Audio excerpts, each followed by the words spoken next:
नमस्कार, मैं हूं संध्या आंचल और आप देख रहे हैं तुरंत न्यूज। चलिए चलते हैं बड़ी खबरों की ओर। बड़ी खबरें sponsored by child progressive school Asnabad Jhumitaliya Koderma. Ranchi के काके थाना क्षेत्र में बुधवार को दिन दहाड़े गोली मारकर पूर्व जिला परिषद सदस्य अनिल टाइगर की हत्या कर दी गई। घटना काके चौक के पास हुई है, जब वे किसी काम से बाहर निकले थे। अज्ञात हमलावरों ने उन पर ताबड़तोड़ फायरिंग कर दी, जिससे उनकी मौके पर ही मौत हो गई। वहीं पुलिस ने कार्रवाई करते हुए एक बदमाश को गिरफ्तार किया है। पुलिस ने उसे पिठौरिया से पकड़ा है। साथ ही घटना में इस्तेमाल बाइक को भी पुलिस ने बरामद किया है। झारखंड के डीजीपी अनुराग गुप्ता ने इस घटना को दुर्भाग्यपूर्ण बताते हुए कहा कि मैं अनिल टाइगर को व्यक्तिगत रूप से जानता था।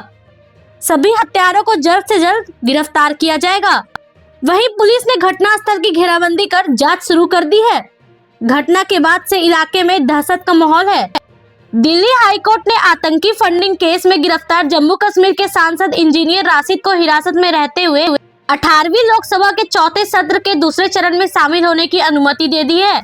ये फैसला सुनिश्चित करता है कि उत्तरी कश्मीर के लोगों के लोकतांत्रिक जनादेश को बरकरार रखा जाए और उनके निर्वाचित प्रतिनिधि महत्वपूर्ण संसदीय कार्रवाई में भाग ले सके।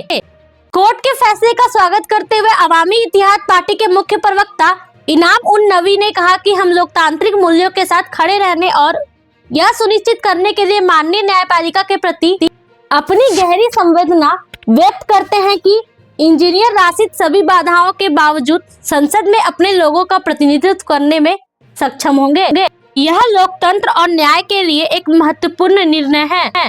उन्होंने कहा कि हम अपने कानूनी दल, वरिष्ठ अधिवक्ता एन हरिहरन और अधिवक्ता विख्यात ओबरॉय का भी आभार व्यक्त करते हैं, जिन्होंने इस आदेश को प्राप्त करने में महत्वपूर्ण भूमिका निभाई। क्या आप अपने बच्चों के भविष्य को लेकर चिंतित हैं?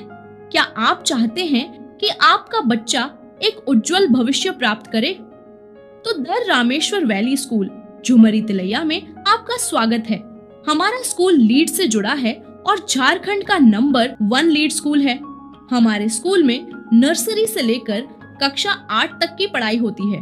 महाराष्ट्र में stand up comedian Kunal Kamra द्वारा राजनेताओं का मजाक उड़ाने का मामला सुर्खियों में है। महाराष्ट्र के डिप्टी सीएम एकनाथ शिंदे को लेकर कामरा का गाना विवाद का विषय बन गया है।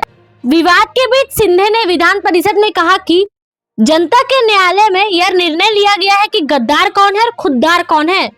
वहीं बीजेपी विधायक प्रवीण दरेकर ने कामरा के खिलाफ विधान परिषद में विशेषाधिकार हनन का नोटिस पेश किया है।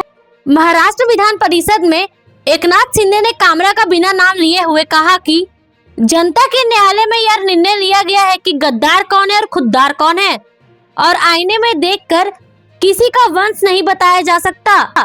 अभिव्यक्ति की स्वतंत्रता की बात करने वाले विरोधियों ने महाविकास अघाड़ी सरकार के दौरान कई लोगों की अभिव्यक्ति स्वतंत्रता पर रोक लगाई है। मुंबई के छत्रपति शिवाजी महाराज अंतर्राष्ट्रीय हवाई अड्डे T2 पर एक दिल दहलाने वाली घटना सामने आई है। मंगलवार रात को एयरपोर्ट के टॉयलेट में कूड़ेदान के अंदर एक नवजात बच्चे का शव मिला है।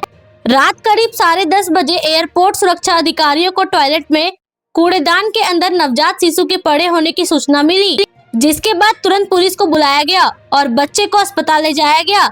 हालांकि जांच के बाद डॉक्टर ने उसे मृत घोषित कर दिया। इस घटना के बाद पुलिस ने तुरंत मामला दर्ज कर लिया और जांच शुरू कर दी। अधिकारियों के अनुसार सीसीटीवी कैमरे की फुटेज खंगाली जा रही है ताकि यह पता लगाया जा सके कि नवजात को वहां किसने छोड़ा। इसके अलावा पुलिस अस्पतालों, शेल्टर होम और अनाथालयों से भी संपर्क कर रही है। साथ ही हाल ही में एयरपोर्ट से यात्रा करने वाले यात्रियों की जानकारी भी खंगाल रही है। और सभी कक्षाएं स्मार्ट क्लास हैं। हमारे स्कूल में कई सुविधाएं हैं, जिनमें बड़ा एसी ऑडिटोरियम, सीसीटीवी कवरेज, स्वच्छ पेयजल, परिवहन और बहुत कुछ शामिल है। हमारे स्कूल में एक आधुनिक डिजिटल लाइब्रेरी भी है, जहां छात्रों को पढ़ाई के लिए सभी सुविधाएं मिलती हैं। आगरा से लखनऊ लौट रही यूपी के मुख्यमंत्री योगी आदित्यनाथ के विमान की इमरजेंसी लैंडिंग कराई गई। जानकारी के मुताबिक लखनऊ के लिए टेकआउट करने के बाद पायलट ने विमान के ब्रेकिंग सिस्टम में खराबी पाई। इसके बाद विमान की आगरा एयरपोर्ट पर इमरजेंसी लैंडिंग कराई गई। अधिकारियों ने मुख्यमंत्री योगी को तुरंत दूसरे विमान से लखनऊ रवाना किया। बता दें कि वह पूरी तरह से सुरक्षित हैं। एयरपोर्ट प्रशासन और सुरक्षा एजेंसियां पूरे मामले की जांच कर रही है। सीएम योगी आगरा में रैली को संबोधित करने के लिए पहुंचे हुए थे। ये घटना यूपी में योगी सरकार के 8 साल पूरे होने के 2 दिन बाद हुई है।